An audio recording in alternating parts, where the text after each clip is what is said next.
BRS ఆవిర్భావ వేడుకలు ఈసారి గ్రాండ్ గా ఉండబోవడం లేదా? ఏదో అలా అలా చాలా సాదాసీదాగా జరిపేద్దామని పార్టీ అధిష్టానం భావిస్తోందా? ఎందుకో మార్పు? అధికారం పోయాక నిరుడు కూడా చాలా ఘనంగా నిర్వహించిన కార్యక్రమాన్ని ఈసారి లైట్ తీసుకోవడానికి రీజన్ ఏంటి? గులాబీ పెద్దల మనసులో ఏముంది? ప్రభావితం చేసిన అంశాలేంటి? ప్రత్యేక తెలంగాణ సాధనే సింగిల్ పాయింట్ అజెండాగా ఏర్పాటైన తెలంగాణ రాష్ట్ర సమితి ఆ లక్ష్యాన్ని చేరుకోవడంతో పాటు 10 ఏళ్లు అధికారంలో ఉంది. ఇక దేశవ్యాప్తంగా విస్తరించాలన్న టార్గెట్తో 3 ఏళ్ల క్రితం పార్టీ పేరులో నుంచి తెలంగాణను తీసేసి భారత రాష్ట్ర సమితిగా మారిపోయింది. ఆ తర్వాత నుంచి పార్టీ ఫేట్ తిరగబడిపోయిందన్న చర్చలు నడుస్తున్నాయి. అది వేరే సంగతి. కానీ పేరు మార్చినప్పటికీ మొదట టీఆర్ఎస్ ను లాంచ్ చేసిన రోజునే పార్టీ ఆవిర్భావ దినోత్సవంగా వేడుకలు నిర్వహిస్తున్నారు. ఆ లెక్కన తెలంగాణ రాష్ట్ర సమితిని ప్రారంభించిన రోజు ఏప్రిల్ 27. సాధారణంగా ఆ రోజున పార్టీకి సంబంధించిన బహిరంగ సభ ఏర్పాటు చేయడం లేకుంటే ప్లీనరీ నిర్వహణ ఉంటుంది. అధికారం పోయాక నిరుడు కూడా ఏప్రిల్ 27న పెద్ద ఎత్తున బహిరంగ సభ నిర్వహించింది బీఆర్ఎస్. ఉమ్మడి వరంగల్ జిల్లా ఎల్కతుర్తిలో సభ జరిగింది. ఈసారి కూడా ఆవిర్భావ దినోత్సవాన్ని పెద్ద ఎత్తున నిర్వహించాలని మొదట అనుకుంది పార్టీ అధినాయకత్వం. కానీ ప్రస్తుతం ఆ ప్లాన్ మారినట్టు తెలిసింది. ఈ నెల 20న జగిత్యాలలో బహిరంగ సభ నిర్వహించబోతున్నారు.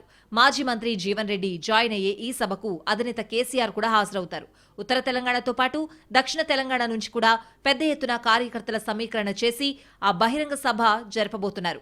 ఈ క్రమంలో ఈసారి ఆవిర్భావ దినోత్సవాన్ని పురస్కరించుకుని ఈ నెల 27న పార్టీ ప్లీనరీ కూడా నిర్వహించడం లేదని పార్టీ వర్గాలు చెప్తున్నాయి. ప్లీనరీ నిర్వహించాలంటే పార్టీకి సంబంధించిన మండల స్థాయి నాయకుల దగ్గర నుంచి జిల్లా రాష్ట్ర స్థాయి నాయకులందరూ రావాల్సింటుంది. మొత్తం కలిపితే దాదాపు 5,000 మందికి పైగా అవుతారు. వెంటనే 2 పెద్ద కార్యక్రమాల నిర్వహణ కష్టం కాబట్టి ప్లీనరీని రద్దు చేసినట్టు చెప్పుకుంటున్నారు. దానికి బదులు కేవలం రాష్ట్ర కార్యవర్గ ప్రతినిధులతో సమావేశం ఏర్పాటు చేయబోతున్నట్టు సమాచారం. అది కూడా బయట కాకుండా తెలంగాణ భవన్ వేదికగానే నిర్వహించాలని అనుకుంటున్నారట. ప్రస్తుతం పార్టీకి సంబంధించి 450 మందితో కార్యవర్గం ఉంది. ఈ కార్యవర్గ సభ్యులతోనే రేపు 27న తెలంగాణ భవన్లో సమావేశం నిర్వహిస్తారు.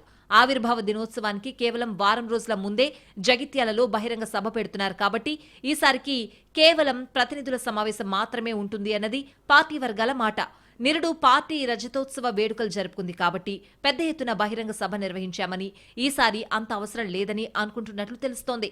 అప్పుడు ఆ సభలో మాట్లాడిన కేసీఆర్ ఏడాది పొడవునా పార్టీ రజతోత్సవ వేడుకలు జరుపుతామని ప్రకటించారు. కానీ బహిరంగ సభ తర్వాత ఎక్కడా ఊసేలేదు.